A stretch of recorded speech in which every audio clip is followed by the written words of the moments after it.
Welcome back, everybody, to the Chensor Dynasty. My name is James Chen, your host here on twitch.tv/jchensor.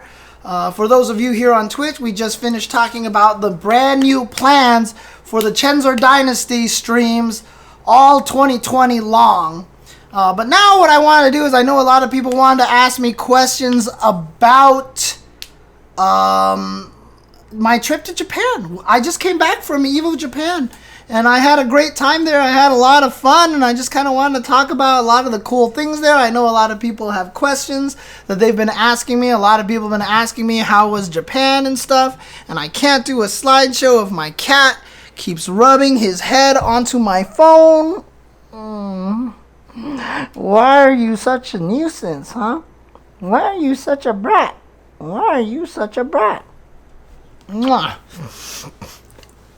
Oh, yeah, got back, and it was fun. Third time to Japan now, and I really enjoy it. I really like it over there. Who feeds my cats when I'm away from the weekend? If Olaf is not traveling anywhere, Olaf usually takes care of them.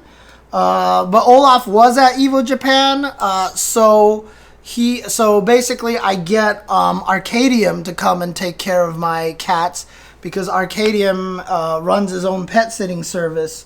So basically, Arcadium, who runs Monday Night Fights and streams Super Turbo a lot, will come over and take care of my cats. Alright, here we go. Were the Japanese players talking about the netcode patches, or they don't really know about it?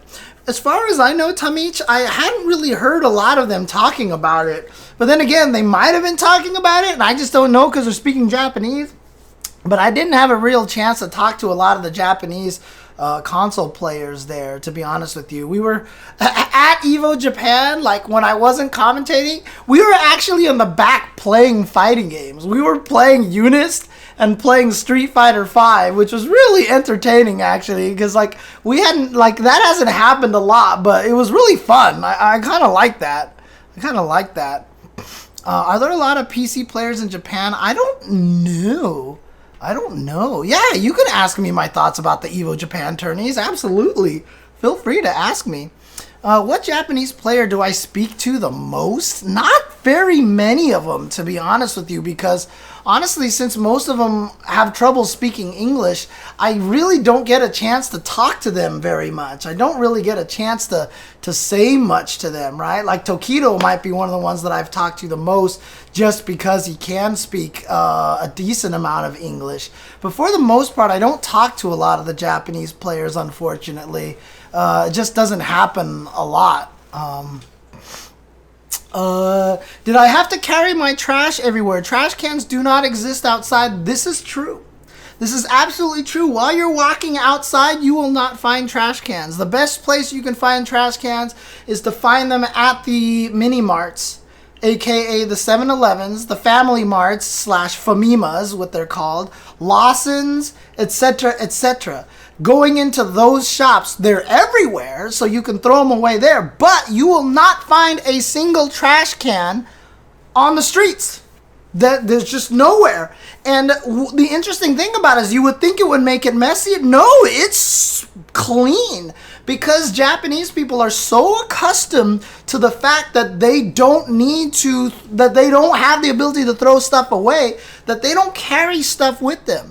They throw it away before they leave the restaurant, etc., etc., or after they finish using a drink, they'll put it in their purse, or they'll just carry it with them until they have an opportunity to throw it away. So the thing about Japan is that Japan, from a very early age in Japan, kids are taught respect of their environment. And this is one of my absolute favorite things about Japan, is they are taught very early on how to respect their environment, how to respect the land, how to respect their, the cleanliness of everything, which is one of the reasons why they are so clean in Japan. Someone asked me what my favorite thing about Japan is. It honestly is the cleanliness of Japan. There's just something about having it so clean there. And I'm not talking like everything's sparkly clean and everything. That's obviously a little exaggerated, but it's just so nice there, and it pervades through all of the different aspects of the country that it's just really nice. It's just really nice. I am Chinese. So I am from the absolute opposite end of things, because people in China they throw shit everywhere, they spit everywhere, they just throw away cigarettes, and they don't have any care at all. How far did I expect Nauman to go in the tournament, as Sakura is perceived as a mid-tier? I didn't think he was going to make top 8. When he made top 8, I thought he was going to be that wacky guy who made top 8 that was going to go 0-2 from the winner's side. But what do I know? Nauman took the tournament, and that was super awesome. That was really, really cool. It's Brian F. Damn, I see how it is. Yeah, and it's really interesting. There's vending machines everywhere in Japan. Vending machines everywhere, and these vending machines are amazing. They're awesome. They have hot drinks. On cold days, you go there, you buy hot chocolate. You can buy a can of corn soup. From these vending machines, which I did 2 or 3 times. And you sit there and you open this can and you drink corn soup hot from a can on a frozen day. And it's delicious and it's wonderful. It's so amazing. They have a hot chocolate, blah, blah, blah. It's so crazy. It's so good out there. And yet, even though you see people use these vending machines, I don't see a lot of people walking around with drinks and stuff. It's really weird. I don't understand. It's a very odd thing. Is Japan more expensive than California? So, here's the thing. If you live in Japan, I think if you have to own property or rent property or something like that, it probably gets really expensive. But to be honest with you, if you're visiting as a vacation, it's very easy to not spend a lot of money in Japan. The food there is surprisingly cheap. Me and my best friend went to this Chinese restaurant. We ordered a small bowl of mabu tofu, a small fried rice, a large fried rice, and 12 orders of gyoza, and it was $14. Okay? And that includes 2 drinks, by the way. No, actually, we just had water. But it was just $14. In America, if I buy 8 gyoza, that's usually like $12 just right there all by itself. The most expensive thing in Japan, honestly, is the rail system, because you're constantly feeding your Suica or your Passmo card and then just taking train rides everywhere. And the train rides, if you're not going a long distance, they're $1 here, they're $2 here, they're $3 here, but you're taking so many of them that they really do add up. So you might be spending depending on how much you're traveling. Obviously for tourists, you're traveling all over the place. So if you're not a tourist, you might not even actually be spending that much money on the rail system over there. But for us tourists, since we're going everywhere, all over the place and stuff like that, we were spending a good like $10 a day on transportation. But that's the thing, is like these vending machines, right? You go and buy a Coke there. It's $1.60. It's $1.51. It's like about $1.40 for a Coke at a vending machine. $1.50 for a Coke. You go to a 7-Eleven, it's $1.50 for a Coke over there, right? It's just like the pastries. Like I could buy a pastry. It's $1. I bought a little microwave meat pasta dish at the 7-Eleven. It was $2.38. It was $2.38 for a full meal that they microwaved for me at the 7-Eleven that I brought back to my hotel and I ate. It can be very, very cheap. And 12 orders of gyoza, 12 gyoza with a bowl of fried rice, with a small bowl of fried rice, and with a small bowl of mabu tofu. All of that was $14, okay? $14. And that's the thing, though, Mikey, is that you don't get fat in Japan because you're walking everywhere. You walk everywhere in Japan, and the portions of everything are so small. But it's wonderful. I love it because every time I do this, every time I eat something, I don't feel bloated. And then I'll go to a 7-Eleven, buy a soda, I buy a pastry, and I eat it. The pastry's not even super sweet like a lot of other pastries that you get in America. So you actually, like, it's crazy. Like, my legs are hurting after a week in Japan. Like, I don't know how people in Japan manage to do it. Like, I just feel like you just really gotta be in pain, dude. But Dude, it's crazy. It's surprising how much harder it is to get fat in Japan. You can get fat in Japan. Trust me, it is definitely possible, but the amount of walking and stuff you do really kind of mitigates it. You get a lot of exercise naturally. So, how do people tend to pay in Japan? Credit or cash? And for cash, do you know if most credit cards work in the ATMs there, and do they have high fees? So the rule of thumb is, if you are an American visiting Japan, if you use an ATM machine, use the ATM machines. Oh God, I'm doing it. Use the ATMs. ATM machine means ATM machine. So use the AT machines or use the ATMs at the 7-Elevens. Because 7 Holdings is what the company is called in Japan, owns 7-Eleven here in Japan and in America, their ATMs can process international. So they're the best place to do that. They usually charge you $3 per transaction, and then whatever your bank will charge you for that transaction on top of that. Now, you can pay by credit card, but then your credit card is going to charge you a transaction fee for a foreign transaction. But for the most part, what I've seen in Japan, most people pay with cash. For the most part, I see most people pay with cash or with Suica card, right? So the Suica card and the Passmo card. This is my card right here. This is my Suica card. I've had a Suica card for all 3 years that I've had in Japan, but I lost it on the very last day I was in Japan this year. So I had to get a new Suica card. But I've had the same Suica card for 3 years up until I lost it.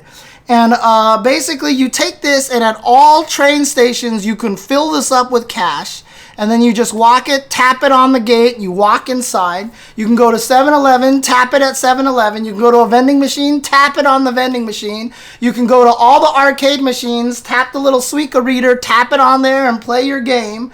The 10 yen ST is the same way. I just go here, 10 cents, 10 cents, 10 cents. This card basically does everything. So this one's the Suica card, the one with the penguin. I had to get the one with the penguin. There's a Passmo card. There's a couple of other ones. But Passmo and Suica are the 2 most popular ones. On phones that have the RFID thing or whatever like that, there's a Suica app that you can just put on your phone, and so you scan your phone on everything instead, and it does the same thing as a Suica card, basically. So it's very useful, and it's very nice. It's really cool. It's so convenient. I love the way it works in Japan. It's so nice. It's so nice and convenient. But yeah, so hey, shout outs to Master J-Man 21 pew pew pew pew for the subscription. That sucked. I'm never doing that again. Suck my nuts, Master J-Man. That's better. Suck my nuts, Dawn of Morning. That's better than pew pew pew. That was really terrible. I sounded like that one Beaks from the DuckTales cartoon. But yeah, Japan is a ton of fun. I like being there. It's nice there. Honestly, there are definitely issues with Japan. There's cultural issues that I'm not a fan of.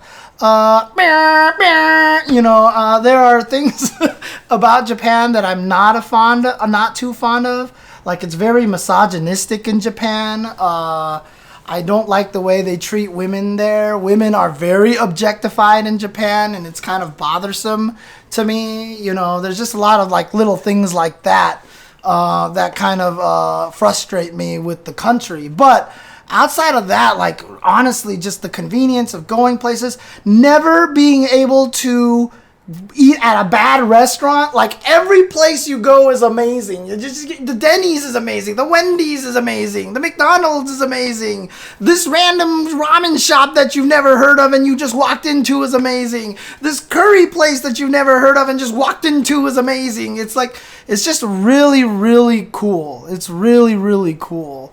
And I really enjoy that. So, but yeah, so Japan was a lot of fun. If you guys don't mind, I'm going to do my awesome old man thing and do the slideshow here. So this was the picture of me landing in Japan on the airplane. having been up for almost 24 hours, I obviously look very, very tired. Shout outs to Fat Guy 2. Suck my nuts, Fat Guy 2. Oh, that was a gift from B Mikey P. There you go. This is me landing in Japan. So I look very tired, obviously. But the next day, we woke up in the morning. It was very foggy when we were in Japan. So I took this picture just to show how foggy it was. And you can see there's no sunlight. It's just cloudy all over the place right now. And, you know, we started walking around. My best friend Jason went with me on this trip. So I hung out with him the first day and most of the first day, went to Evo Japan, then met back up with him, and then we did a bunch more stuff. He bought a book of all these things to do in Tokyo. So he just researched all this stuff, so he knew stuff. So while we were walking, he was like, hey, that's the Cocoon Building. And it has a really interesting architecture with the round edges and the lattice and stuff like that. And I was like, oh, cool. So I actually took a picture of the Cocoon Tower over here. So there you go. And then just taking pictures. So there's a lot of these bridge walkways. Like if you actually look at the bottom of the picture, there's a lot of these bridge walkways that, you know, cross major streets and stuff like that. I was just taking a bunch of pictures from there. This is in Shinjuku. This is the area that we were staying in. You know, decent metropolis-y area, but not as crazy as like Shibuya Crossing. Not as crazy as, for example, Akihabara, for example. So here you go. This is just an area that we were walking through. More shots from at the top of the walkways over here. This is just a really interesting building. So I just shot pictures of this building over here. One of the first things we did was we walked to the Toho cinemas in Shinjuku. Hey, shout outs to IMAX Mouse for the subscription. Suck my nuts, IMAX Mouse. And, oh, that's a gift sub again from B Mikey P. Thank you, B Mikey P. We did go to Super Potato. We definitely did, Infected Jazz. But my friend and I really, really wanted to go to the Toho cinemas in Shinjuku to check out the Godzilla head. The Godzilla head that's just sitting there, and it looks like he really hates the movie Cats. He really does not want to see the movie Cats. Now, what we were told is actually this area of Shinjuku is like the red light district of Japan. We had no idea. But hey, we were here, and that's just the way it goes. And here's a nice close-up shot of the head. And then what we found out, well, actually, what my friend knew about. Oops. Can you guys hear it? Can you guys hear this? Can you guys hear this video? Yeah, okay. So if you wait long enough, you see all the lights are flashing? It's because everything is going crazy.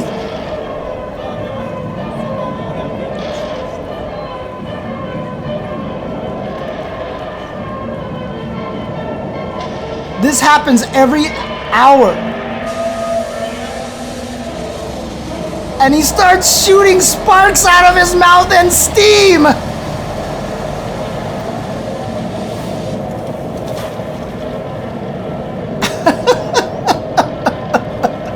It's so cool. It's so cool. Yeah, I know. I kept thinking to myself, the people who live there must hate this.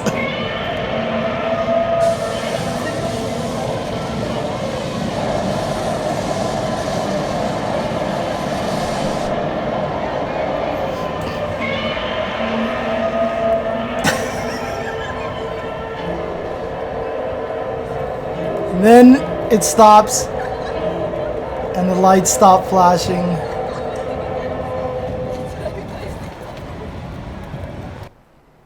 Dude, I loved that, dude. It was so cool. It was so cool.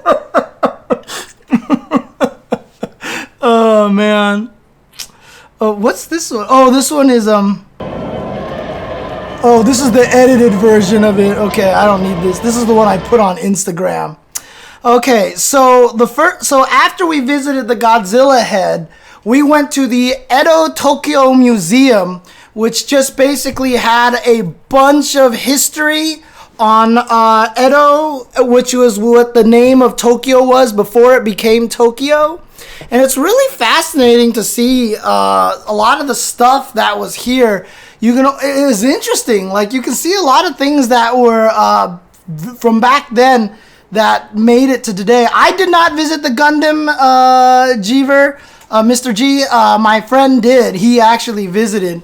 I did not get a chance to see it, but this is the Edo Tokyo Museum. So what's interesting is if you look at the top, the entire museum is above. So you have to ride that red escalator ramp to the upper floor, and they put you on the 6th floor, and then you go down to the 5th floor, and then you go down like to the 4th floor, and then you exit the building. It's a really interesting thing, and I have a lot of photos from here. There was so many school field trips here.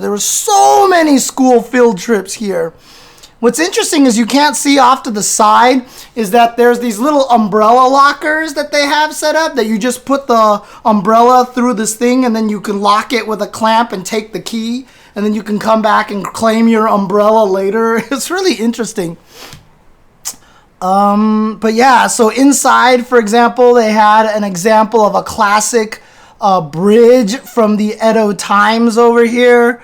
They had this was like an old newspaper house, news publishing house. This was a kabuki theater, a replica of a kabuki theater here.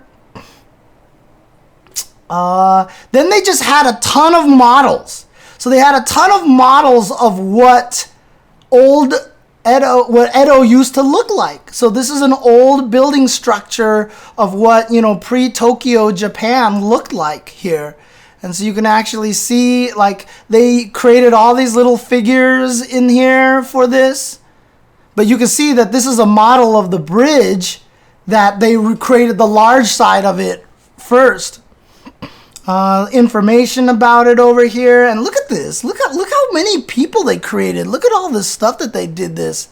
It's really cool. Hey, nice. We're getting emotes delivered all over to you guys over here. The information on that, more buildings that they had. Example of old school buildings. This is a hallway in one of the buildings with intricate, detailed, walls and doors and everything. Just an interesting viewpoint of these. More information here. A large-scale example of what the area looked like, including the rivers and dams that they built around. More like squares, like Emperor Palace squares and stuff like that. More pictures of that. Really interesting gate that they had there. Japan is a very, very crowded country, especially if you go to Tokyo, fat guy. If you're not good in crowds, you are not going to do well in Japan at all. Japan is very crowded. When you're going on the trains, it is definitely wall-to-wall people. You will squash yourself with a bunch of other people to travel places in the busier hours. There's no question about that. This is an old carrying, like a carriage. So two people would go on the opposite sides, lift up the carriage, and a lady or somebody would sit inside that thing and they'd be carried around. IMAX Mouse, look, if you have yellow fever, obviously there's going to be a lot of beautiful Asian women there, but it's just the same as every other country, right? All women are beautiful. All women have their own allure. All women have their own charm. You're going to find someone who has your type there, but you're going to find someone in France who's going to have your type. You're going to find someone in Germany that has your type.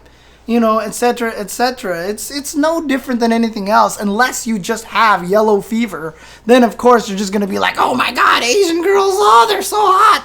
And then I'm going to yell at you for being racist and perpetuating a culture of submissive Asian women, and I'm gonna be mad. So, yeah. So people would sit in there and they would get carried around, basically. Samurai armor made me think of Bishamon. Like a samurai outfit here, samurai swords, just really nice replicas of those paintings, like old maps here. Like, look, they actually created maps a long time ago. Another view of the bridge over here. Another view of that Kabuki house. More of the bridge. Oh, they had one of those things that you could sit in and carry around on display. So I sat in one of them just to see if I could fit. Yes, like that. Chen Rage. You see a lot of tourists. You see a lot of tourists. In fact, when you're walking around Tokyo, you actually run into a lot of people rolling around luggage. And if you ever hear any Asian people being particularly loud in Japan, they are Chinese tourists. Guarantee you. Because Japanese people aren't very loud. They don't talk loud or they don't yell at each other. Chinese people do not care. They just yell at each other all over the place. And so it's so funny because like I'll see these people like talking really loud to each other and I'll walk by them and then I can understand what they're saying and I'm like, yep, they're Chinese. It's just the way it works, man. It's just the way it works. It's how it is.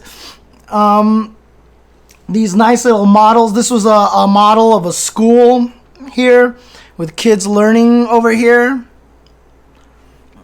You get assassinated in those, I know, right? Crouching Tiger, Hidden Dragon kind of things. Yeah, and then they had like, this is like for delivering newborn babies and stuff. They had these interesting superstitions that you had to be at the baby's back. What was this? This was like some weird machine. I can't remember what that was. You know, interesting paintings. Oh, this is a painting so this is how the firemen actually worked. This is how they actually put out fires. You just had people running with ladders and there's this crazy like octopusy thing in the top right that was really just like a mop that you spun. And so it like flailed around so people who saw it would know there's a fire somewhere. And then all these people would run and carry these giant buckets of water to go and put out fire. Old stone pillar here. Comic strip. No, this is a board game. This is a board game comic strip. So Japan was apparently obsessed with making board games way back then. You know, examples of food that they ate. They had some buckets of water with weights in them to let you test how heavy they were.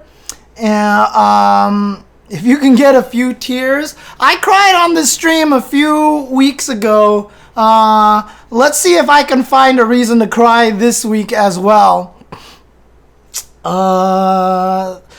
This was pretty heavy, these buckets of water. And it was like I could carry them. I could definitely do it. But it's just like if I had to go a long distance, I would die. Like I would literally die. This was their printing press. You see how they actually, like, the top right, the top left, I'm sorry, is the fully printed one. But everything on the bottom is like, you would take the piece of paper, smash one of those boards onto it, one by one by one by one in the right order. It would create the top left thing. It's crazy. They also used to make comics and manga. So way back in the 1800s, they were making comics and manga already. I guess that's why the culture has spread through Japan and that manga and comic books are not considered weird or childish like they are in other countries. Because they've been doing it for centuries. They've just been doing this forever. Oops, where did I go? I accidentally scrolled away. Let's see, here we go, there we go. Some comic books that they drew. Some comics. Some example of some comics that they drew. More example of comic books that they drew. This was a reoccurring comic character named Lucky Boy or something like that. Lucky Boy apparently showed up in a bunch of different strips and stuff, and he was like one of the first like popular comic strip characters over there. Some, you know, fake sushi here.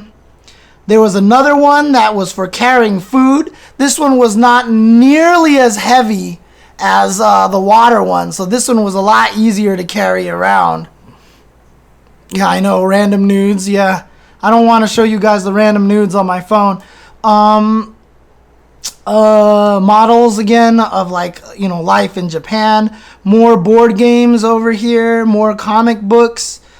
Just examples of, you know, shopping centers over here. Ancient boats. So they have these parades where they carry around these giant carriages. And on the top is Guan Yu, who is a Chinese, basically he's a warrior from the Romance of the Three Kingdoms period, who is so revered by China, he's basically a god. And it transferred over to Japan as well. People consider this guy a god. And if anybody's played any of the Romance of the Three Kingdoms, Dynasty Wars games, you know who Guan Yu is. One of the strongest guys over here. So, really, really strong. What is a blow-up, Beast 1x5? What is a blow-up? But yeah, that's how big that carriage is. You see the people on the bottom of that picture over there? And you see how big that carriage is? People are picking this. So Guan Yu was a real person a long time ago. He was part of the Shu kingdom that was ruled by Liu Bei, and he swore a blood oath with Guan Yu and Zhang Fei. And they were basically considered the heroes of the Romance of the Three Kingdoms story. The story is highly romanticized, however, and a lot of things that happened were exaggerated and told with hyperboles and stuff like that. But they are all based on real people. Hey, I'm a big Cao Cao fan, Mex Deuce, so I'm right there with you, okay? I like Cao Cao, okay? I really like it. Yeah, Guan Yu is the GOAT.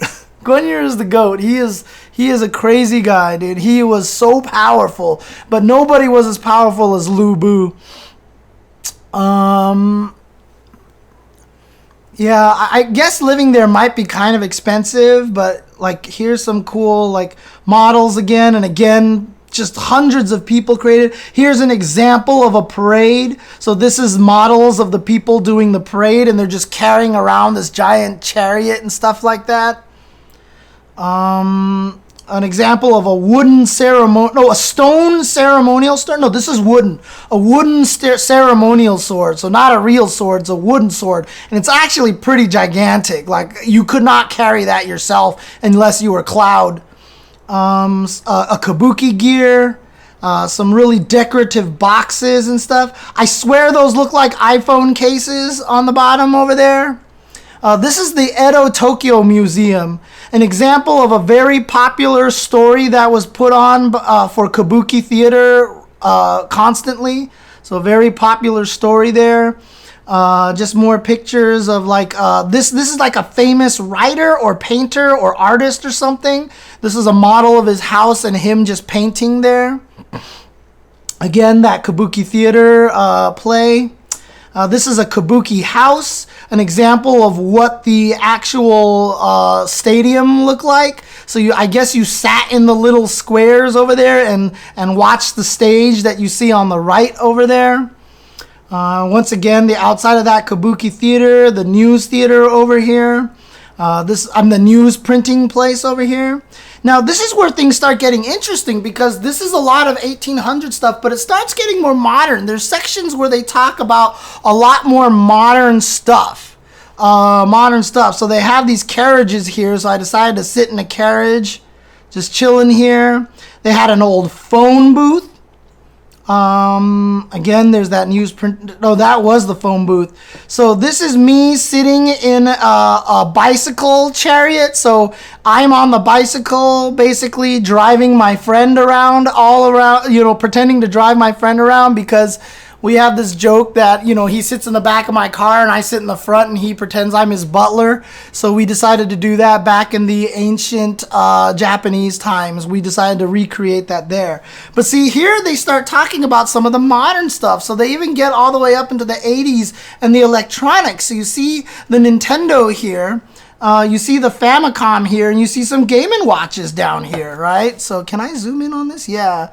So yeah, you can see some Game & Watches and a Nintendo Entertainment System. They're showing you the boombox. Here's a digital calculator plus abacus over here. A tabletop Galaxian game. This is Galaxian, although you can't really see it from there. You know, they were showing some of the old vehicles that they drove around here way back in the day, showing models of old houses over here. When these were invented, this is a rice cooker, a fridge, and a TV. These were the 3 essential electronics. When Japan started to embrace electronics more, these were the 3 gold standard electronics that, like, you had to buy. So there you go. Just an example of an alleyway there. Bent metal from being destroyed in World War II. That's a balloon bomb, I think, that's in the background over there. Another giant board game that kids just actually played by walking on. I don't know how to play it. More pictures of houses, and you can see how their bathrooms were on the left over there. More houses that they had. Nice little model of, I guess, a shopping center or something. It's crazy, but it lit up. More modern environments. A very famous tower in Japan. This is a very, very famous tower in Japan that eventually kind of got destroyed in an earthquake. Oh, whoa, I took a picture of nothing. There was a board game of that tower like this. You could play in a board game. I guess you were trying to traverse the levels to get to the top. More vehicles that they had over here. Oh, this is a game. This is a used game that I've been trying to find in Japan, but I can't read Japanese, so I can't ever find it properly. It's a game called Critical Blow, which is this old PlayStation 1 fighting game. I just wanted to see if I could find it, but I don't know how to look it up because I don't know how they're organized in the stores, so I could never find this game. Critical Bro. This is Kikambo. So the night that we were there, we ate at Kikambo, which is just this amazing ramen spot that has the gigantic, like, you order it and you order the one that has the big giant pork. And there's just this giant chunk of pork in there with all this pork fat and pork meat, and it's so good. It's so good, and it's spicy. It's just, this whole dish is amazing, dude. Kikambo, I've gone all 3 years that I've gone here. It's one of the ramen places recommended by Fudo the first year we went there, and it's so good. I love it. That's broth. That's a lot of broth in there too. So it's so good. And now I get to Evo Japan. So here's the entry hall to Evo Japan. This is the entryway. This is how Evo Japan looked. So one thing that you have to understand, OG Geek, is that Chinese people like their meat fat. And they also marinate their meat all the time. So all the meat that is eaten in Asian cuisine is usually very, very soft and tender. So, dude, Shigon, you have never had ramen until you have, like, real ramen. But this is how Evo Japan looked. Venue looks kind of big. Actually was a little bit too small. They'll probably have to make it be bigger. But I was told by Markman this is the same venue that TGS was, that Super Battle Opera was, but they had more halls, etc., etc. Yeah, S-Wild, I had a friend, one of my other best friend used to not be able to eat Chinese meat because it was too tender. He would eat it and it felt like he was eating fat, and it would actually kind of gross him out. He's gotten used to it since then, so he can eat that now, but it took a while. And it was really odd because when he first told me that, I was like, what? Because it didn't make any sense. You know, it didn't make any sense because I'd been eating meat that way my whole entire life. It's crazy, but dude, I love soft meat.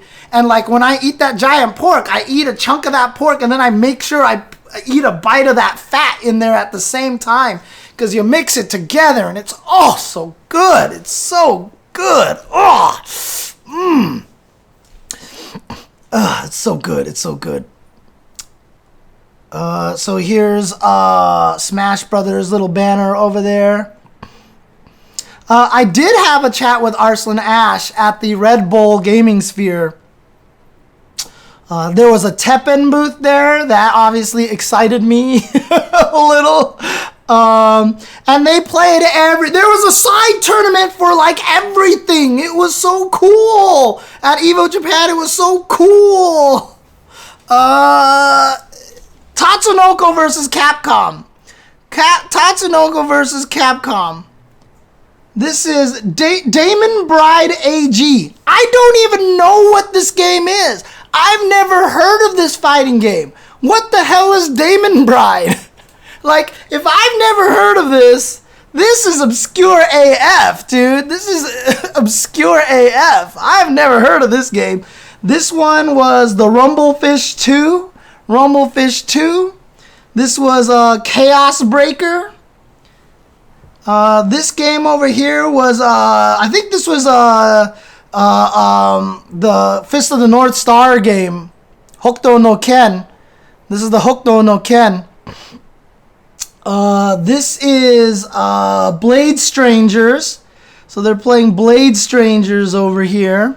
So they had so many side tournaments over here. So Japan, they just generally wear masks. It's about cleanliness and it's about just not spreading diseases to other people. You just wear masks and to cover your mouth so you don't spread any sicknesses you have and you don't get sickness for everyone else. It's just people have gotten used to doing it. So a lot of people just do this as a standard thing. In fact, there's such things as fashion versions of these masks with designs and stuff like that. I wore a lot of it as well myself. It actually kind of helps because when it's so cold, your lips can get very dry. But if you have the mask on your face, your lips don't get dry. It keeps it very humid inside, and it's kind of nice. And like I said, it's just something that they just do. Because there's so many crowds in Japan. There's so many crowds in Japan that I think people just do that naturally just to not get other people sick. So I actually did have a face mask on most of the time. Also, you do run into areas where people smoke, and the face mask helps there. Although I will say Tokyo is slowly moving away from being a very smoke-heavy place to now a more smoke-free environment. Tokyo has a lot of no smoking signs there that were not even there 2 years ago.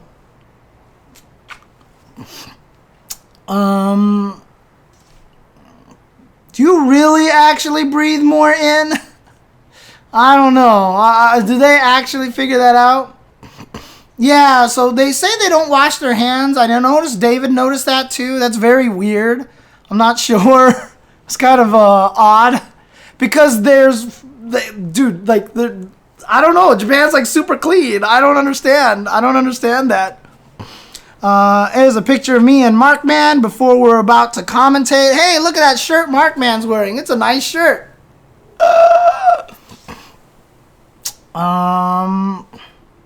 More photos of me and Markman. I got a Dipper Dan crepe. They had food trucks outside. So I got this nice little plate of like stir-fry noodles for $5. I got this Dipper Dan crepe for like $6. This is how big it was. It has strawberries and bananas and chocolate brownies, and it was very delicious. It was yum yum. Very delicious. This is when me and Logan were about to commentate. It does. So one of the days David and I took the monorail from our hotel to the venue. According to David, this is the longest monorail in the world, and we got to ride it. So yeah, it's hanging from the top. So it's a monorail that actually hangs like Batman the Ride from Six Flags Magic Mountain. My problem with monorails is every time I see a monorail, I can't help but immediately hear, I hear those things are awfully loud. They're gliding softly as a cloud. Is there a chance the truck could bend? Not on my life, my Hindu friend. The ring came off my pudding can. Take my penknife, my good man. Like, I can't not hear that anymore. Monorail! Monorail! Monorail!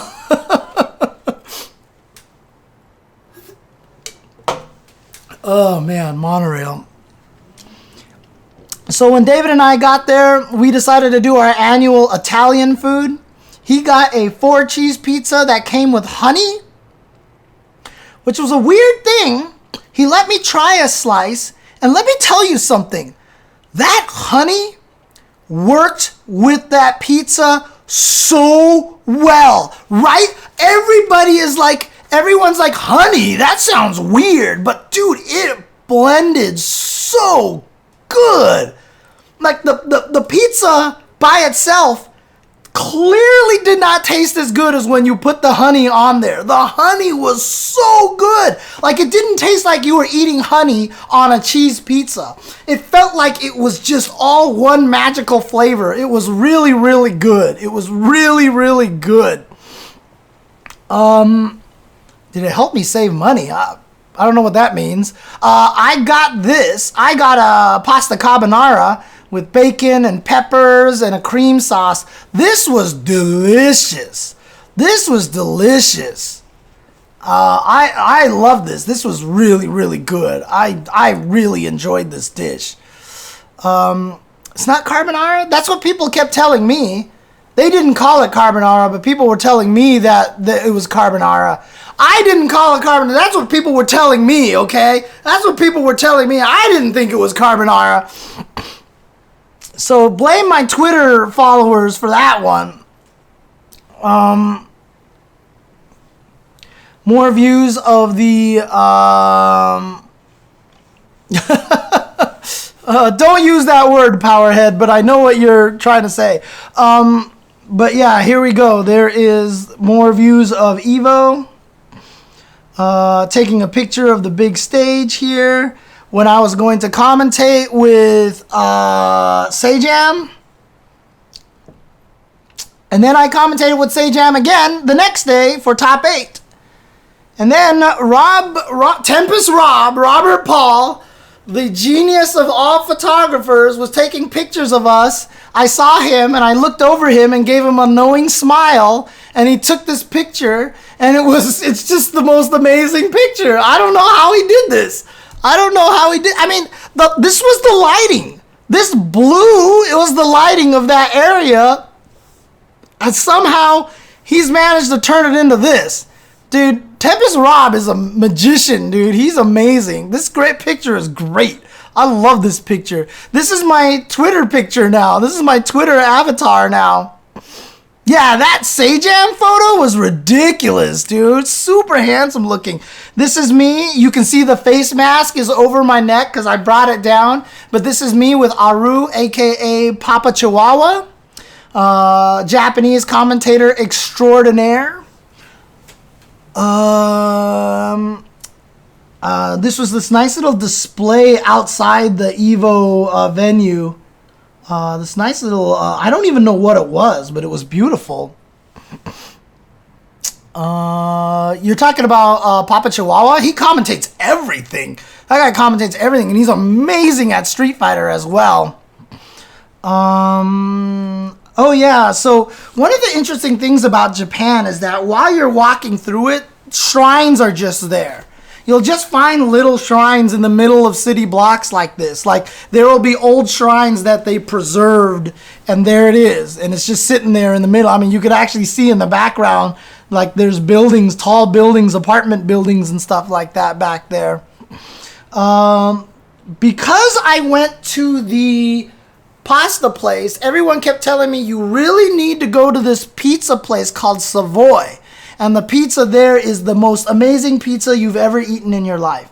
So this was after Evo. I've already gotten back to Tokyo.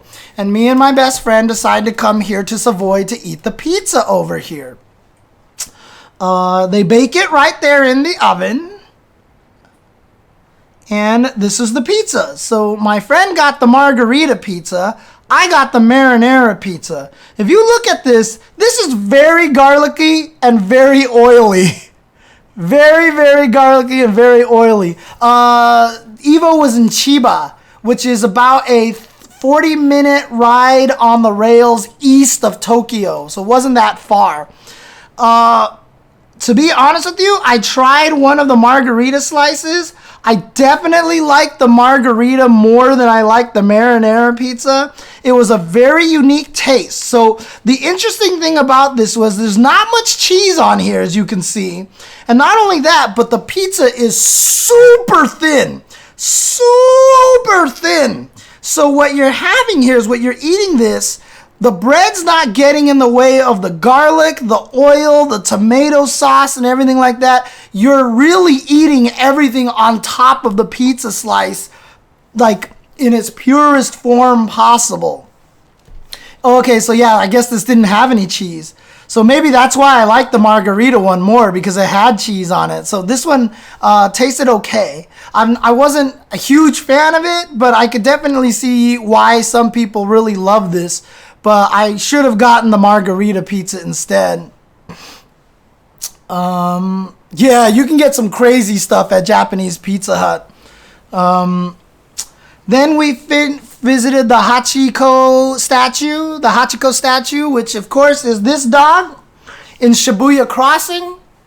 And this was the dog that after his owner passed away, the dog just kept going to the station, and he sat there and waited for the owner to arrive home like he normally does. And he never did. And the dog eventually just stayed there and basically kind of like starved to death and passed away, I think. Something of that nature. And it just never moved. And so they built a statue commemorating the dog there. And there it is right there. So Hachiko, the loyal dog here. Yeah, I know, right? It's freaking Jurassic Bark, dude. It's freaking Jurassic Bark. This is Shibuya Crossing. Everybody has seen this before. This is the big giant crosswalk that you see in all the movies. You see this in all the movies of people crossing in every direction. This place is nuts. We went back to Shinjuku, and this is the Metropolitan Government Tower. There's two towers on this thing, basically. So they're right next to each other, and there's an observation deck on the top of this.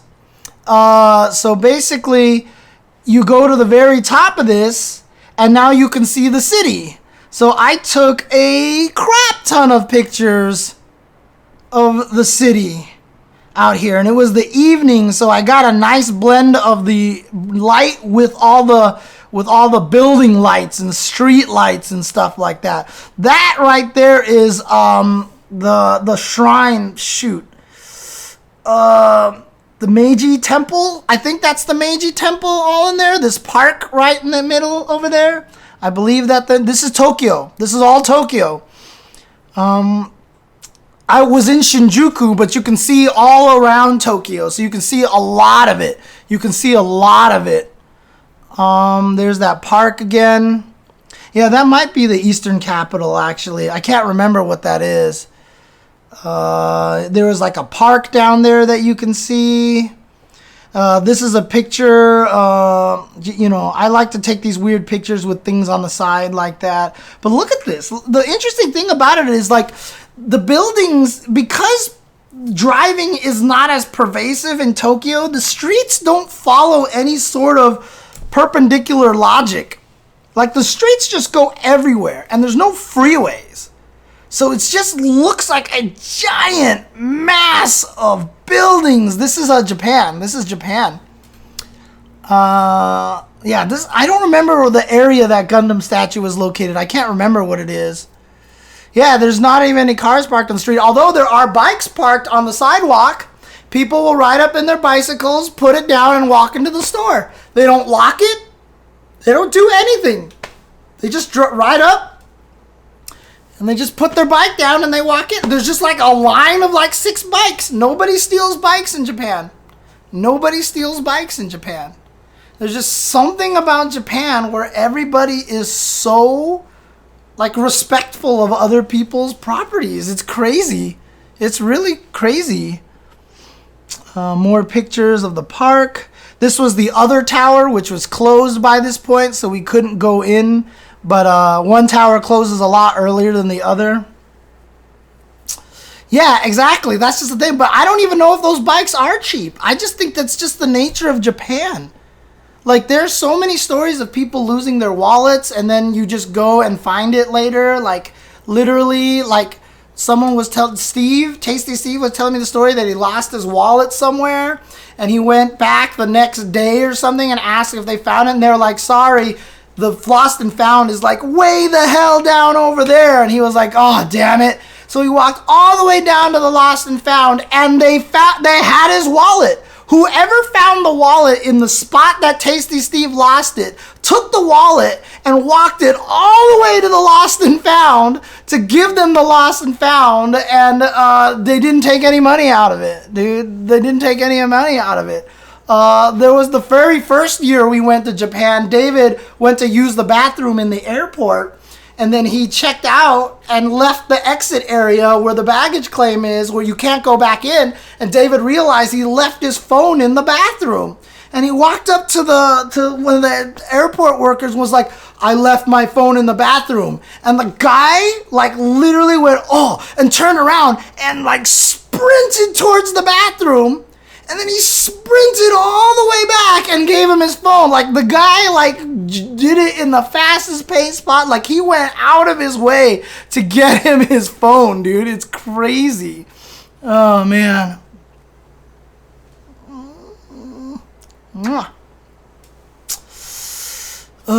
Yeah, exactly.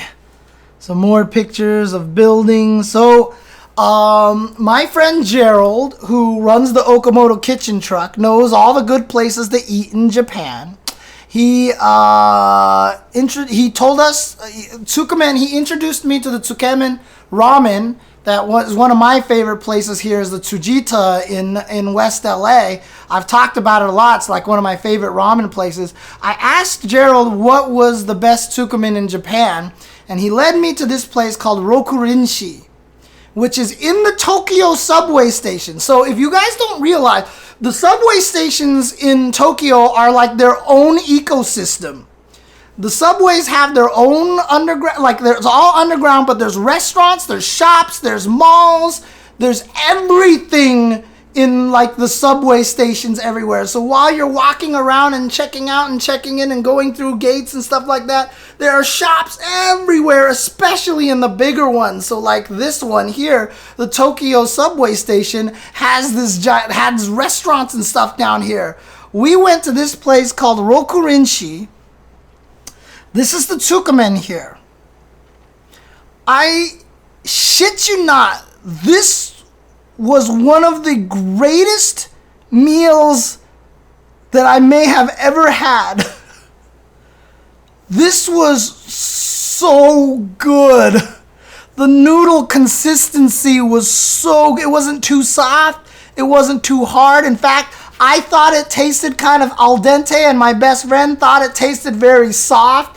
So it was like the perfect consistency. And this broth was ridiculous. Oh my God, this broth was ridiculous.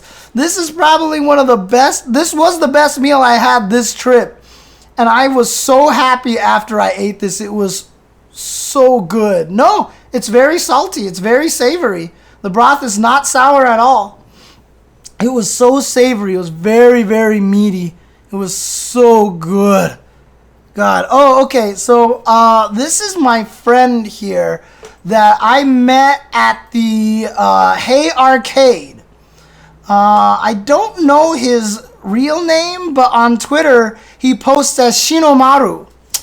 This guy is there all the time. Every time I go to Hey Arcade, he's there. And we always sit there and play, and he tells me stories about all the other players that are playing there. So this night, we went to Hey Arcade, and I played Super Turbo for like 4 hours on 10 yen each. And it was just amazing. It's like playing ST over there is amazing. But this guy, tweets about it. And like last year when he tweeted about it, that's how Matsun knew to came and hang out and everything like that. And the year before that is how I think he was the one that got Nakamura to show up, Japan's best Kami player. So I played at Hey Arcade a bunch ST. I got my ass kicked most of the time. I did okay. I had a streak here and there, but for the most part, I was just getting my ass beat and ass handed into me. Some of these players here are ridiculous, and they're using high-level techniques that I didn't know people actually used in real ST combat. Was the most ridiculous thing. But there was one guy named Oda who just used every character, and he was amazing with every character. He was really cool. It was really nice. Like, stuff would happen, and we would just look at each other and laugh. I swear to God, he was like the Japanese Reynold. He looked just like either Reynold or he looked just like Long, Long Man. Like, he looked like a cross between the two, which is not a shock because Reynold looks exactly like Long, Long Man, right? I mean... hey, what's up, Philip Me Krev US? But yeah, that guy was super good. There was a ton of good players there.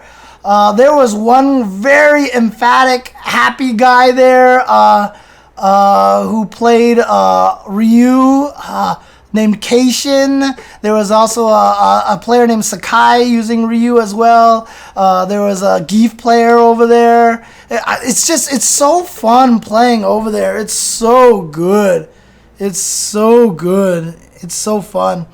We took a bunch of pictures here. This was a picture that someone else took of us, which was a really funny picture because I'm like, ah! That was probably me after losing all my ST matches. Now, here's an interesting story. Gerald also recommended me and my friend to go to a tempura place and told me it was the best tempura he's ever eaten. I told him I'm not a big fan of tempura. He said this tempura will change your mind. He said it's called Tempura Meshi Hanosuke. I looked it up. It led me to this place and another place called Kaneko Hanosuke, and I was like, wait, is it supposed to be Kaneko Hanosuke, or is it supposed to be this Tempura Meshi Hanosuke? Well, that's what Gerald typed, so I went to this place. Turns out it was the wrong place. So I did not go to the wrong place. We had the tempura here, and I thought it was okay. I didn't think it was life-changing, but now I'm happy to know that I just didn't eat at the right place, which makes me sad. We never got to eat at the right place, so I missed that tempura. But in the end, I ended up eating a tempura bowl that I wasn't that big of a fan of. But there's the cook making it. Oh, and then we visited a cat cafe. So,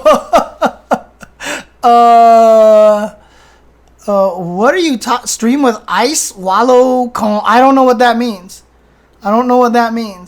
This is a cat cafe. But the best thing about this is that this is the same cat cafe that I went to 2 years ago. 2 years ago, I went to a cat cafe. I ran this cat cafe back. This is my buddy from 2 years ago. I hung out with this cat. I pet this cat all day. And I pet this cat again. I swear to God he remembered me. Because I looked at the photos from my 2 years ago, and it's the exact same cat. But I was just like petting him. He was just like super happy. This cat was adorable. Look at his eyes, dude. Look at this cat's eyes. God, this cat is so cute. This is my other buddy here. I also belly rubbed this cat 2 years ago as well. He looks like he's like the same pattern as the grumpy cat. And this is definitely the same cat. I just looked at the two pictures, and this is the exact. No, this is on Akihabara. This is right across the street from Hey Arcade. This is in Akihabara. But this cat was my friend. This cat was my friend as well. But he was sleeping up here most of the time, so I didn't really want to disturb him too much. So more cats, more sleeping cats. I mean, these cats are happy. See, look. I'm petting my buddy over here. I'm petting my friend over here. I did pet the grumpy cat guy a little bit, and he was just like, meh, whatever.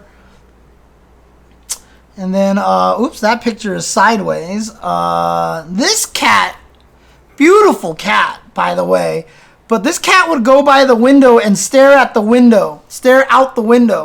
And so I was imagining myself, the cat was either thinking, one day, I will escape and make it out there. Or he was thinking, you guys are standing out in the rain. I'm in here where it's nice and heated. You guys are idiots, basically.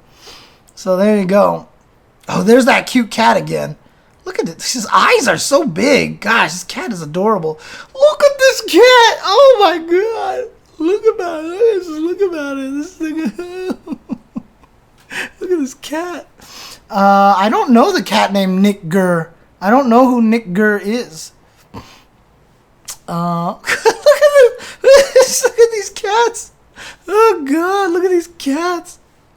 Oh, look at the paws sticking out. The paws just like sticking out at the camera. Look at the cat. The cats. Oh, this is hilarious. So I started petting the cat, and then I started petting him down towards his stomach, and check this out. Oh, kitty. Oh, kitty. Oh, I am enjoying this. Please continue to scratch my chest. Please continue to scratch the chest. And are you going to the stomach?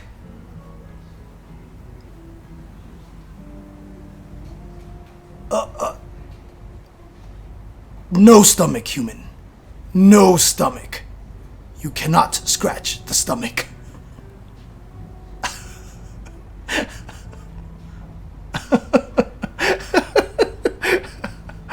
Scratch the chest! Scratch the chest! There we go. Much better. Much, much better. Oh my God, this cat was adorable. I love this cat. This cat is so beautiful too. What a beautiful cat. Not saying that this cat isn't also super beautiful. I love you, Jasmine. I'm not cheating on you. I'm sure that there's a whole back area for the cats, but I think they might just let them run around all over the place. These two cats were having a good old fight over here.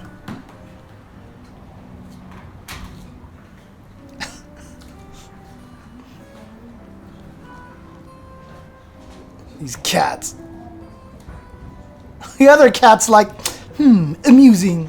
And then the funny thing about cats is they'll fight each other and then they'll lick each other, like to indicate that they're just having fun.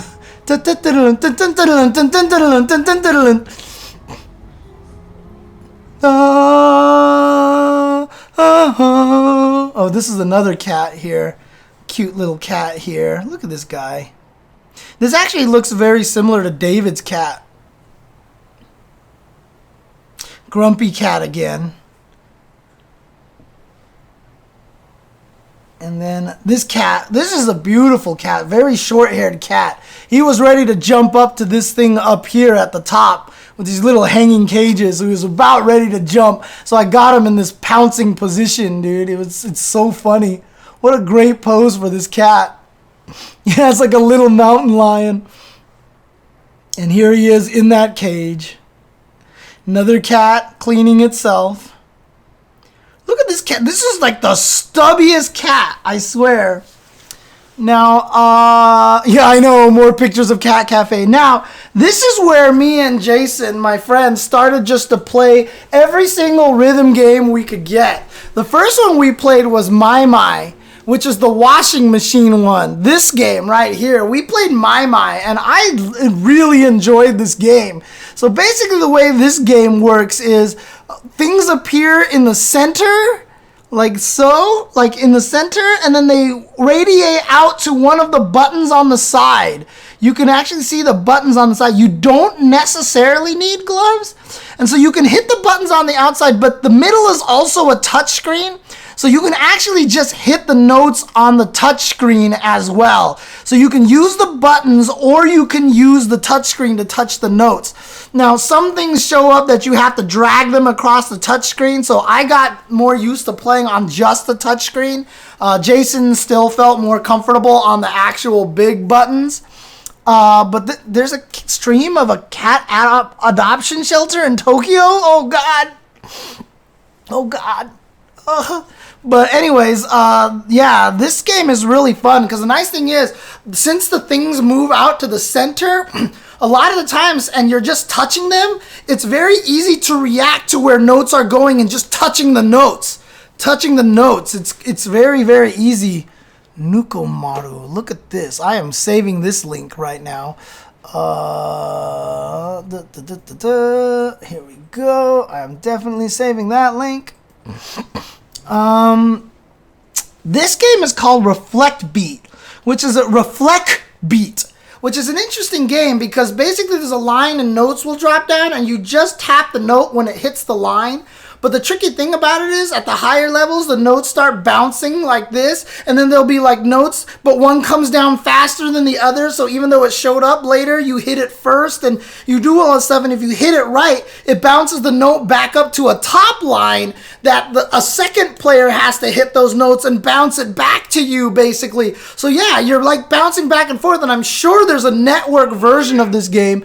Hey, what's up, Neoac? What's up? Thanks for the subscription, sir, and thank you always for being an avid supporter on the Patreon as well. But yeah, you like bounce things back and forth. It was really interesting, but I heard this game was around for a very long time and the servers are being shut down very, very soon. So I heard this game is actually kind of going bye-bye really soon. So there will be no more Reflect Beat. My might transfer well to mobile, but it would be very small on mobile. It would be kind of weird. I don't think you would get the same kind of enjoyment out of like reaching for a bunch of stuff, but it might translate decently. Oh yeah, here's more pictures of my. We went to Nakano Broadway, which is kind of like the outlet mall of Akihabara. So you can find a lot. Akihabara is kind of the tourist trap where things are kind of expensive. But if you want cheaper prices, you go to Nakano Broadway. You got to do a lot more digging. You got to find a lot more. You got to be specific where you're trying to look for. But Nakano Broadway is this amazing place. You just buy whatever the hell you want of toys, and it's like geek heaven, basically. It's also where TRF, one of a very famous arcade for playing kusoge fighting game tournaments, exists. Now, right outside the train station, the Nakano station, before you enter Nakano Broadway, there is this pastry place that sells these things. And every time you walk by it, it smells like pure heaven. So I bought this every year I've come to Nakano Broadway. It's so good. It's got cream filling. It's super warm. It is just the most delicious thing. It's so good as a pastry. It's so good.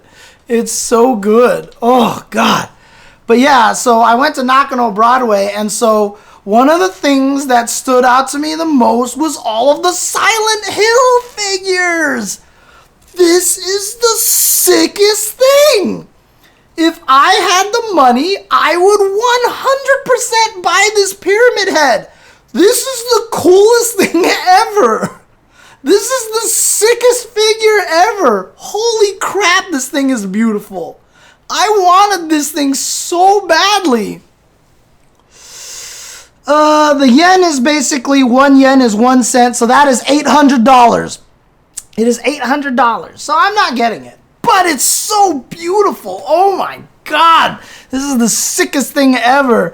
And it didn't stop there. Here's another pyramid head. Not as nice as this one. This one is gorgeous, okay? This one's okay. This thing, the Robbie the Rabbit. Oh, good. Like this is from Silent Hill 3. Oh my God. I wanted this too. The nurses. Hello, nurse. This is $1,300 for both nurses. For both of the Silent Hill nurses. $1,300.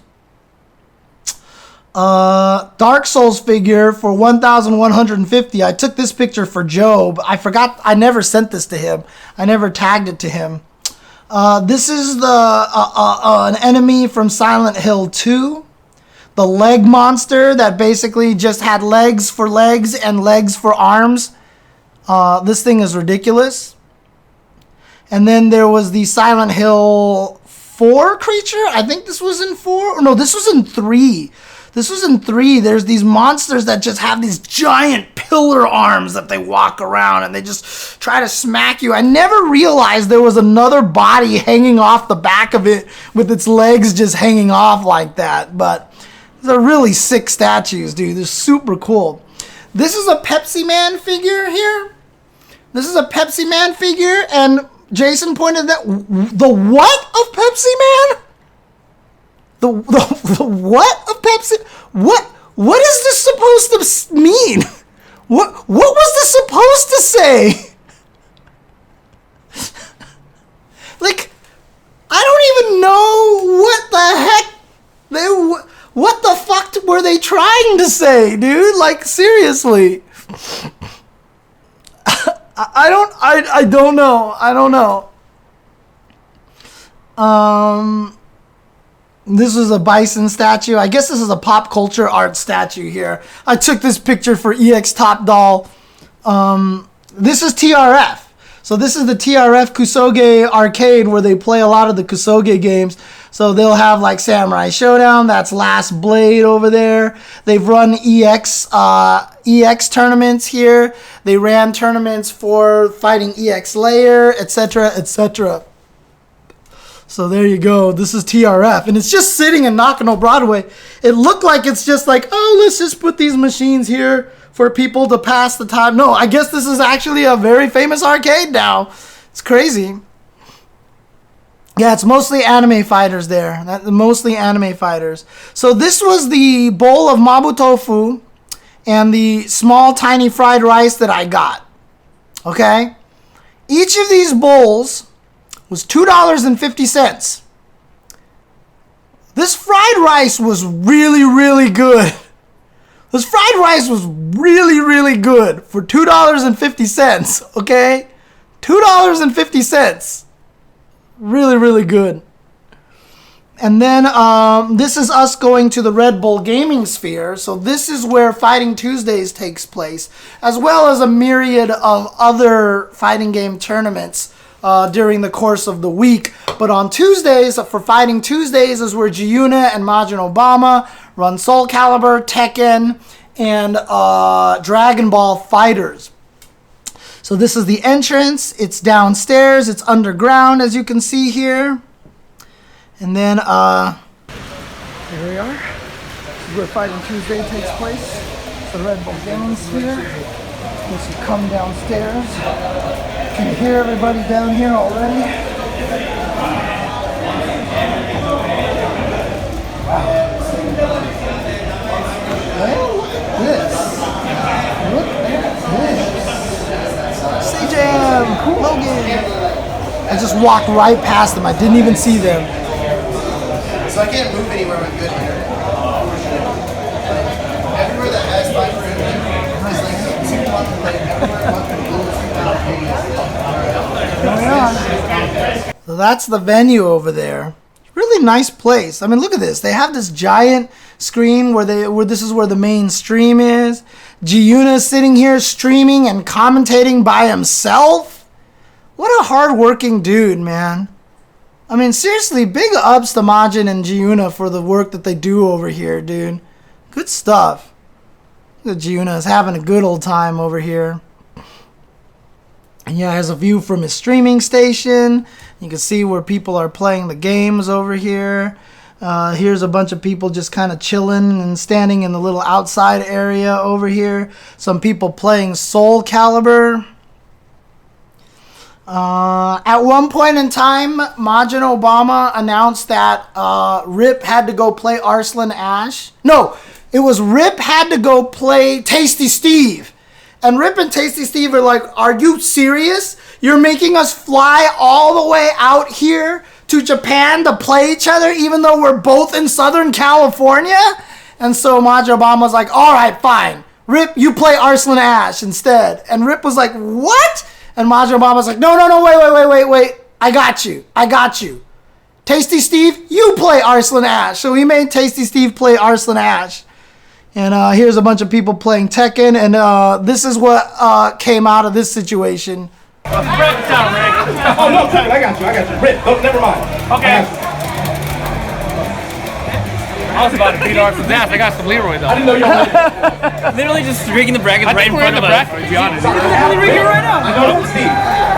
So, Steve Arslan. There we go. I signed up. Throwing Steve under the bus here. Steve Arslan. Station A. Oreos, where are you? You got this, Steve. You got this, Steve. Always gonna back that.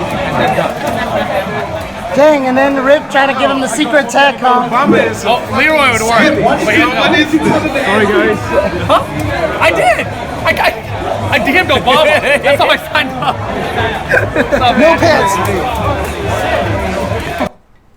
But yeah, it's really funny. No, he did not beat Arslan. Arslan Ash won the tournament, and it is single elimination, so he definitely did not. Hey, shout outs to Freakmaster. Thank you for the subscription. Much appreciated, good sir. Thank you very much. Thank you. All right. On the day that I was to leave Japan,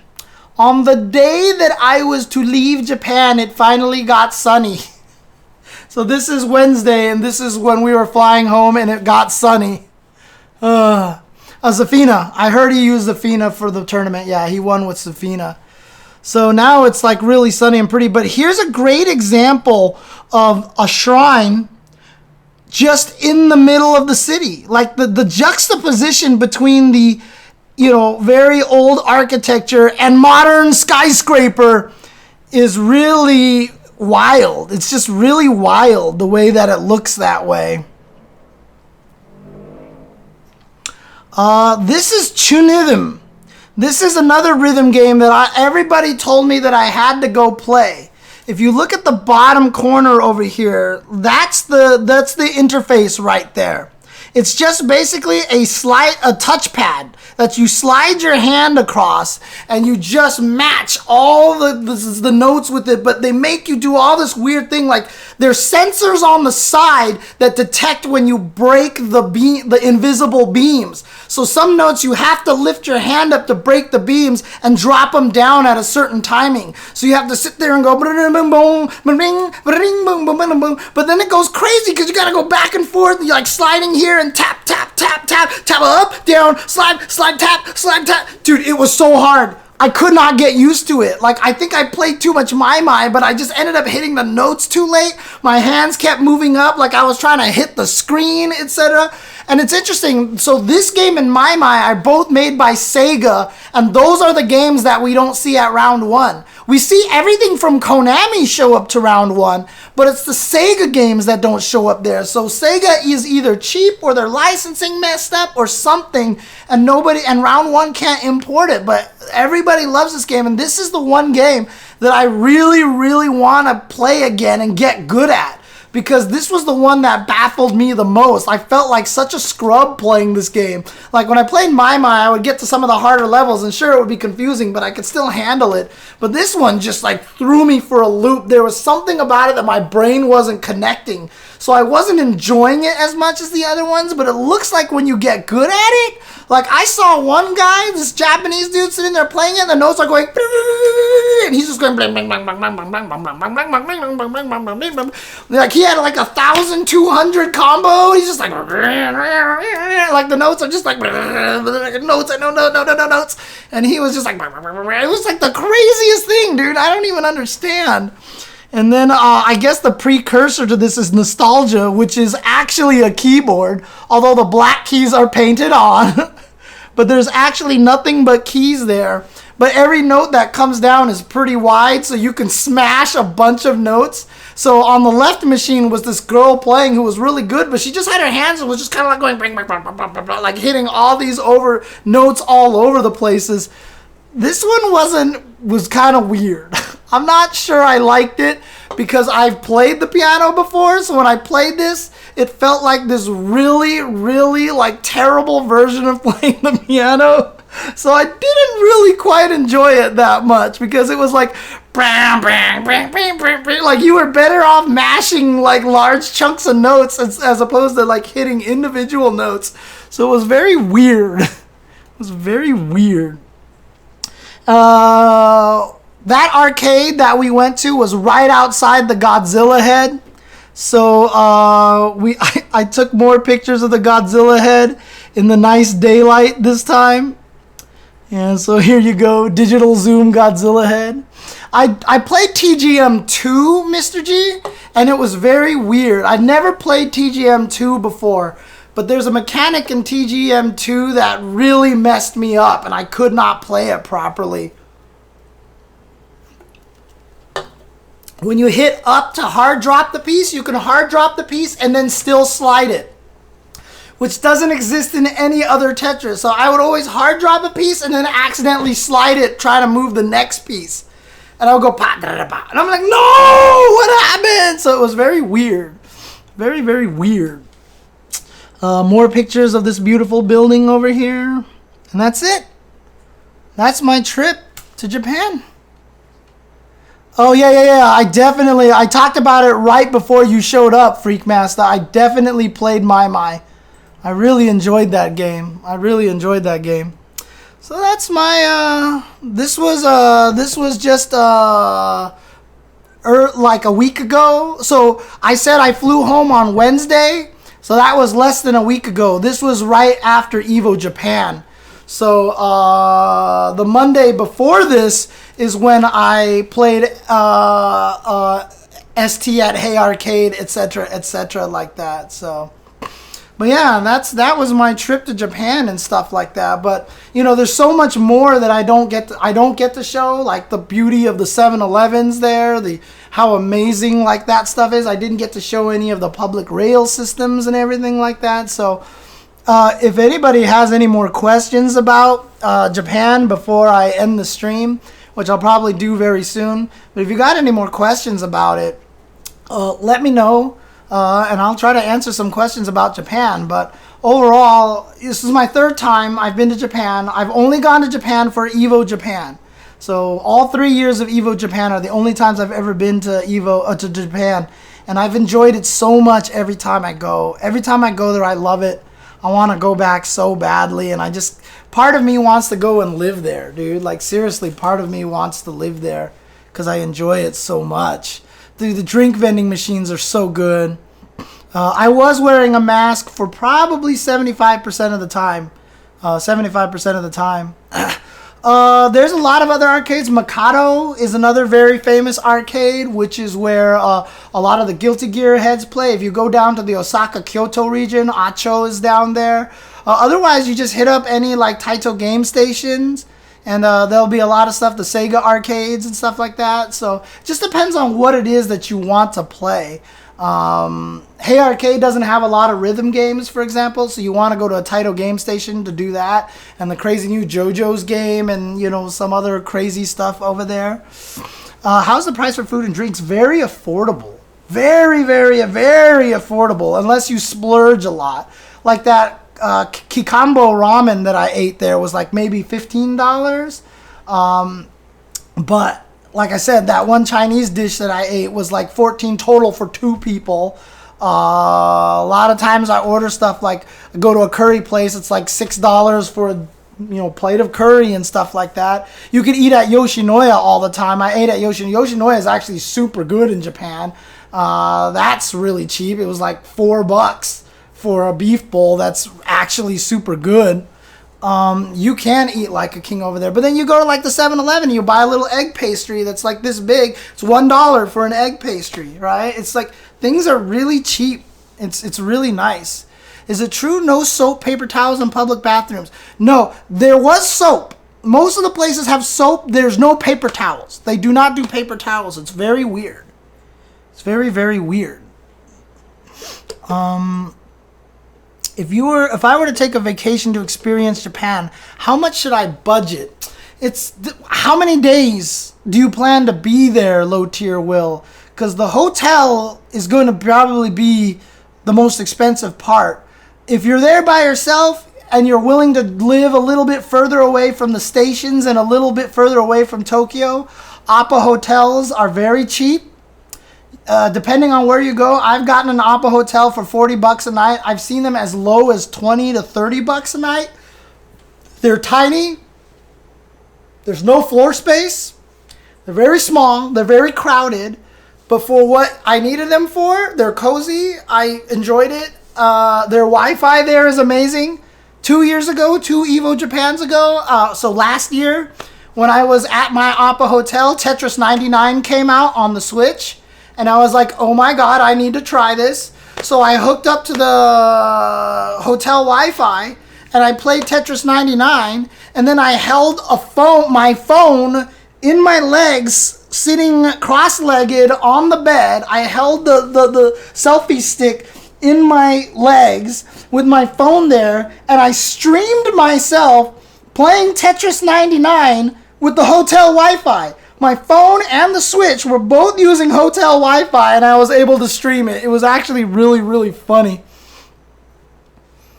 Yeah, well, I know some people have actually gotten Airbnb. It's smaller than a dorm. Say no to weebs. Like, literally bed, desk, fridge, and there's just this tiny little square of walking space to a hall to a bathroom. It is tiny. Like, the room couldn't even possibly even be that much bigger than my studio space over there. But like I said, I didn't mind it. I actually enjoyed it. I actually liked that little cozy little space. For just me, it was great. It was great. Airbnb can be used. Let's see. Hostels are really good. Yeah, the Appa hotels, like, they're small, but they're actually like clean and really nice. I did not check out any of the in real life Honda stage places in Japan. I did not do one of the bathhouses. No, I'm probably a little too shy to go to a bathhouse. So that's the thing. If you know how to budget it, you can actually do pretty well there for not too much. It really comes down to how much you want to spend on the flight. It really depends on how much you want to spend on the flight for Japan, and hopefully you can save some money by finding a good price for it. Obviously, it also depends on the time of year. January is a little bit of the off season, so January, February, usually you can do pretty well. Spring is actually kind of tough, right? Because that's Golden Week, right? Golden Week is super expensive. Yeah, and exactly. Do all your ATM transactions at 7-Eleven. 7-Eleven has international ATMs. You can hit an English button. You can read it all in English. You can survive pretty well there. The two things that you need the most, that are most value for you, are Google Maps and Google Translate. Just grab both of those things. If you can rent a pocket Wi-Fi from the airport, do that as well. Rent a pocket Wi-Fi so you have Wi-Fi with you. The tricky part is if you use Google Maps off of your pocket Wi-Fi and not your cellular signal. As I found out this year, the Google Maps has trouble telling which way you're facing because it can't use the location services and the cellular services on your phone.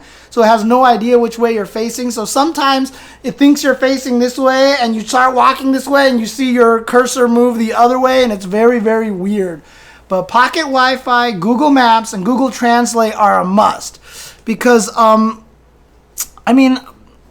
I don't know if people have seen this before, but Google Translate is the most magical application in the world.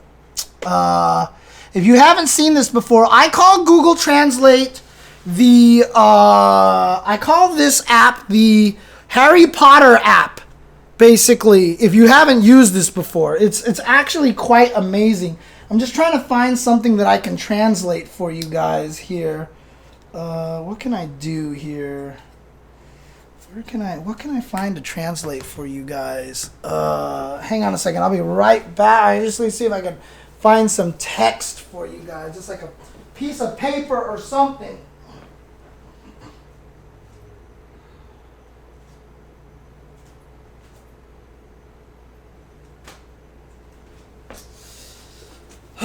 Okay.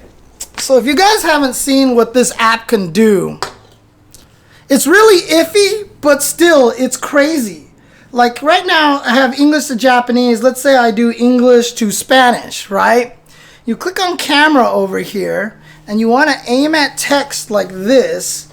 And then if you do this, it starts to try to translate things for you, like live. And like they said, it can be iffy depending on the light and stuff like that. But it's really freaky.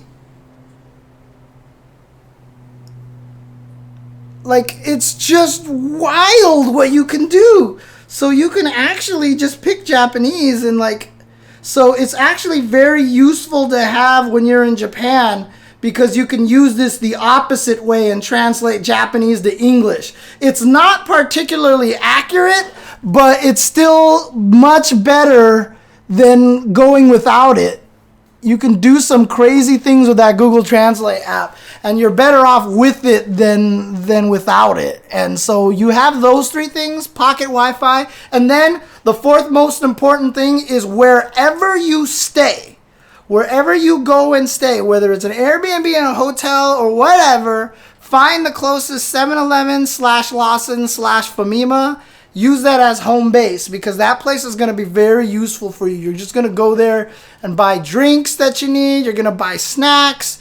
That's where, if you can find the 7-Eleven, that's the best, because that's where you can also use the ATM, etc., etc. So if you just have that as a home base, it's like you can't go wrong, because you go to the 7-Eleven in there, they're clean, the food is amazing, and they sell everything. If you need an umbrella, you can get an umbrella. If you need a gift card for Nintendo DS, you can find a gift card for the Nintendo DS. If you need a new dress shirt, you can get a dress shirt. You need gloves because it's freaking cold over there, you can get gloves. If you want anything, like you can find everything, you know, the face masks, etc. Like 7-Elevens are like vital for you to use as a home base. I don't know if they have Slurpees. Yeah, all the public bathrooms are clean. I use the public bathrooms in arcades, and it doesn't gross me out. Like, it's crazy. Yeah, Family Mart, that's what I called Famima. So, Family Mart, I call Famima because that's what a lot of people call it in Japan. You know, it's like Pocket Monsters called Pokemon. Family Mart gets shortened to Famima, is basically what it is. So... yeah, train station bathrooms are super clean. It's crazy, dude. Yeah, right, Netacon? It's crazy. Like, it actually tries to match the background color and match the font and stuff like that. It's crazy. Famicom is Family Computer. Dragon Quest is called Draku. You know, etc., etc. Japan likes to shorten names like that. So, there was one that they did that was completely wrong, and they didn't realize it, and then they had to stop doing it. I forgot what it was, but... yeah, that's my advice for Japan. But other than that, like, Japan it's wonderful. It's a fun place to be. You don't even have to go see sights. You can just walk around, eat food, just check things out, and it's really good. It's just really cool. Oh, Doraku. It's really, yeah. But Japan's really fun. It's a lot of fun, and I have a great time there. I didn't take a lot of pictures of... there was some stuff that I didn't take photos of on purpose just because I just didn't want to and stuff. But yeah, you can get lost there very easily. The subway system is very confusing. While Google Maps does a great job telling you where to go and being like, yep, the train will arrive at this time. You can make it there at this time. Get to this one. Go to platform this. Go to here. But if you mess up and then you get confused and you get on the wrong train, oh boy, you can get so lost. You can get so lost. Yes, Tuesday show tomorrow. Very short Tuesday show because we will stop when the Evo announcements come out. I have not been to the rural areas at all, Oni Ramen. I have not been to any of the outside of the city areas like that. So, but yeah, there you go. Dude, I got lost like 3 or 4 times on the train. It's just, you go on a train, they tell you to go on a certain time. I got on the one that was too early, but that one doesn't stop at a certain place. So I went past my stop, so I had to get off and go backwards. And then I tried to get off there, but it was still too early, so I had to get on another one, go backwards. And then I had to take the train over here, and then I got off, and then, oh, God, it was a disaster. So, I didn't buy a video card. Hanzo Gonzo sent me one, so I have a new video card now. It's very nice. So I can actually stream Street Fighter now while I play. It was really good. Oh God, 20 miles away. I have a GeForce 970 now, 970s instead of the 660 that I had before. Oh man. But there you go. That was my Japan trip. Hope you guys enjoyed and liked listening to that story and everything like that. I'm going to go ahead and call it a night for now. I will feed some cats and bid you guys a good night. So here you go. Yeah, I have an Intel, so a lot of people were telling me that Intels don't work really well with streams or something like that. So, oh, don't jump away. Hi, kitty. She's just been sleeping on my leg because she is ready for some food. Whoa, look at the kitty, look at the kitty.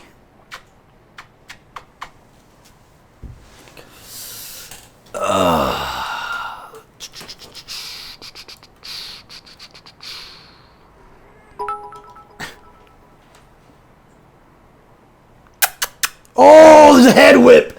The head whip. Actually, you know, now that I have this new video card, this camera seems to be working much faster too. Can the video card actually improve the performance of a webcam? Because that webcam used to have like some really like laggy-ish kind of performance and stuff, but it seems to be working super well right now.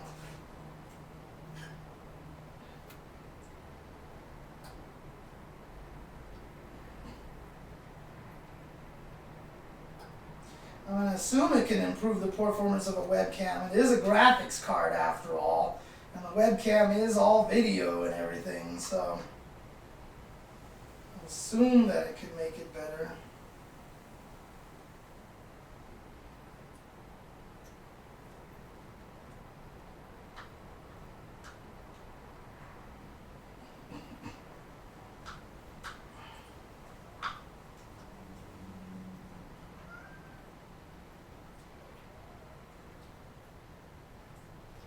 Kitty/sharks waiting for their food, walking in circles, waiting for their food. Good kitty. Mwah. Mwah.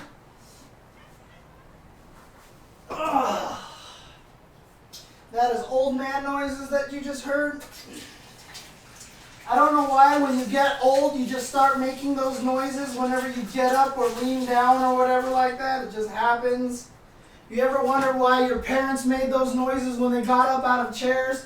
You'll make them eventually too, trust me. Ugh. Ugh.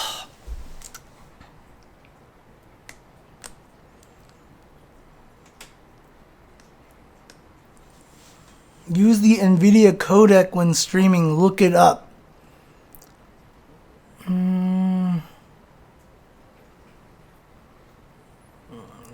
Use the NVIDIA codec when streaming. Look it up.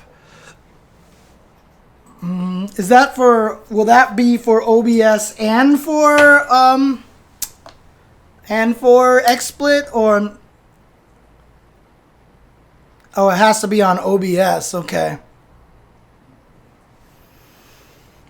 At some point in time, I'm probably going to switch to OBS this year from XSplit just because everyone says OBS is that much better. So I'll probably just switch it to OBS at some point. I haven't had the chance to, so this next Tuesday show is still going to be on XSplit, but in the future I'll be switching it very, very soon. So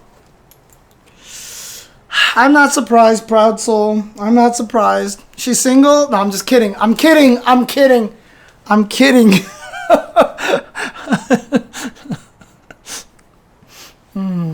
Oh, look at you. Look at you, Stout Helm. By the way, Stout Helm, I definitely mourned, okay?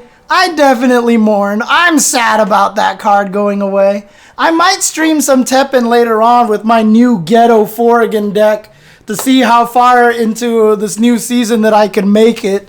But I've made the dorkiest Forrigan deck ever that it like should have no way to win at all whatsoever, but I'm just gonna use it anyway.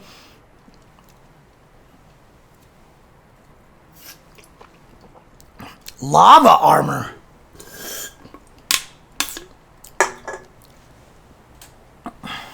Ooh, nice. Okay. I'll look all these up. Thank you guys for the links. Nope, not playing that one. Which one was lava armor? I don't even remember anymore. I never used lava armor, so I don't know which one that one is. I'm looking it up right now.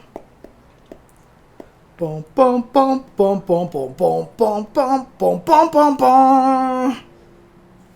Teppen. Dun dun dun dun dun dun dun dun dun dun dun dun dun. 4 MP cost purple action card. Gotcha. Okay. That card instead. I see. Wesker. Season Wesker. Whoa, this thing is doing this weird thing where the cards come in sideways and they turn. Why do they do this now? All I want them to do is fix the scrolling. Did they fix the scrolling yet? Does the scrolling no longer like reset? Actually, the scrolling actually looks like it's fixed.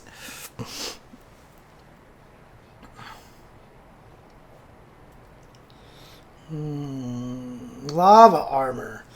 Return 1 enemy unit that costs 3 MP or less to the EX pocket. If friendly units have the Ascended status 3 times or more, instead return any enemy to the EX pocket. Interesting. Okay. So it's the same thing as Demonic Intimidation. However, if you have the Ascended status on something, you can bounce anything. Interesting. Yeah, that might actually be something to consider putting in there. But currently, my Forrigan deck is like a weird, gimmicky ass deck of no action cards. I just threw in a crap ton of units and I'm just doing all the most wild stuff with it right now.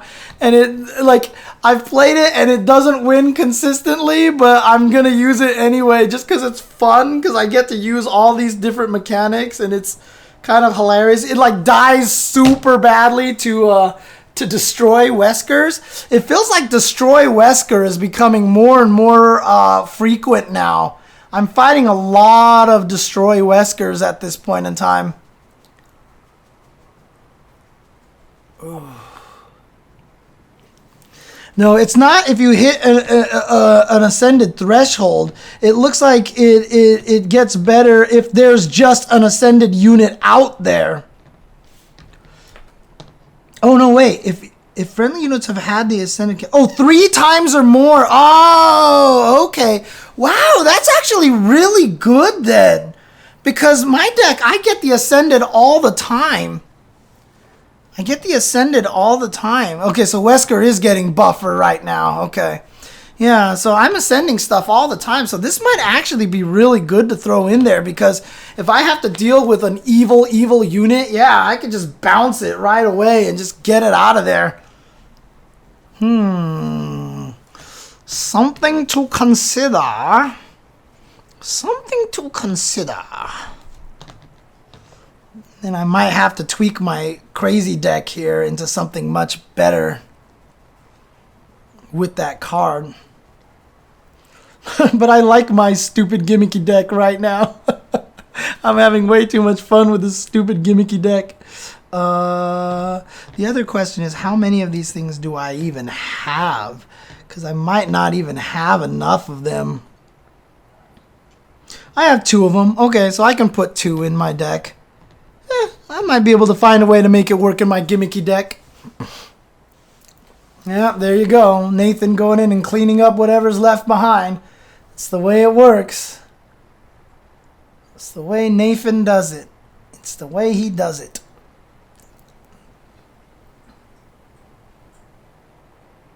You like your food, Nathan? You like your food, Nathan?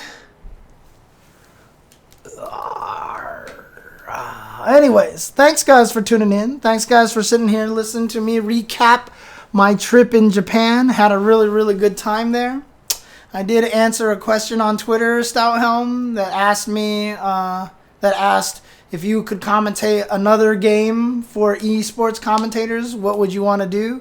And I said I would want to do Teppen. Definitely want to do Teppen. But again, tomorrow will be the Tuesday show, and on Wednesday be starting with all the crazy new schedule that I'm going to do. In case you guys didn't see the schedule, let me see if I can bring up that schedule again. Move it over here. Let me bring up the schedule.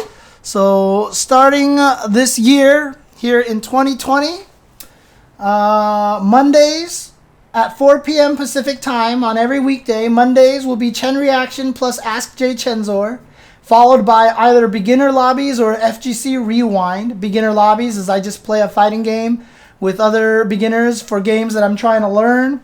FGC Rewind is I'll be going over matches from tournaments that were really cool that I missed.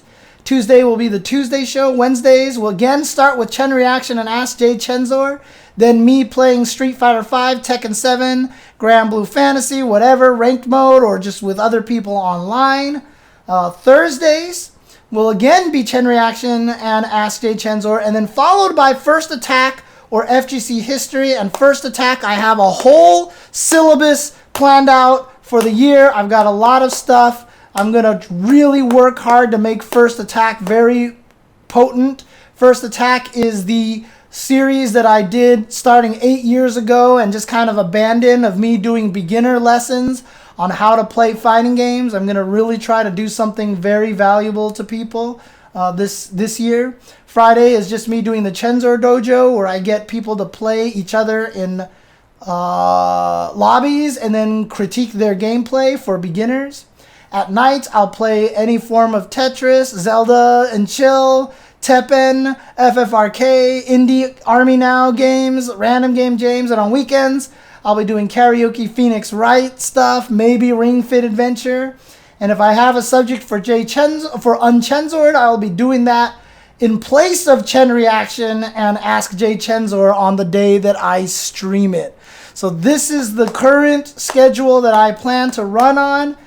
Hold me to this. I've put this out there so that I am on the hook for these streams, so that you can expect the consistency, so that you can expect this stuff to happen. So I hope you guys are excited about this. I'm excited about this. Hope you guys will enjoy all the new content that I will be doing for everybody this year. Really, really want to do some great things with this channel. If you guys appreciate that, or you can wait until you see if I follow through.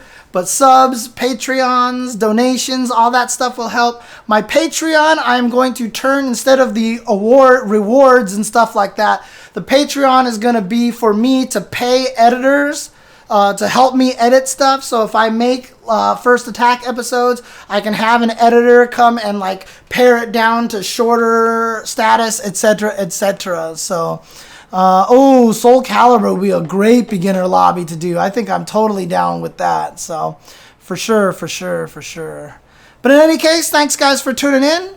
Hope you had a good time. I know I had a good time. And I will talk to you guys later. Maybe later tonight if I play some Teppen. But otherwise, take care and peace out.